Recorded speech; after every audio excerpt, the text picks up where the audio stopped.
Hi, welcome back on Do It Yourself channel. Today I'm going to show you how to do the hard reset of your LG X Power. This operation can be helpful if you doesn't remember the password to your phone or just the software doesn't work properly. So first of all, we need to turn off our device.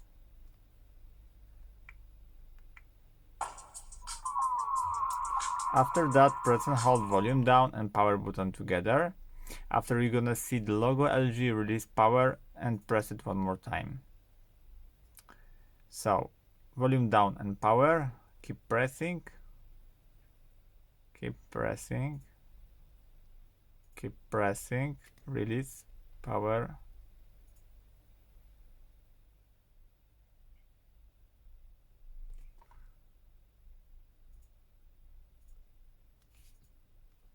Okay, and now choice yes, one more time on the yes.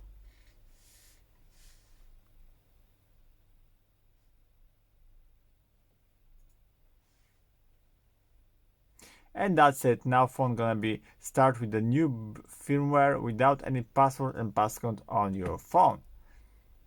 So I hope the video is helpful for you. If yes, you can leave like, leave comment and leave subscribe, and see you by next video. Hey.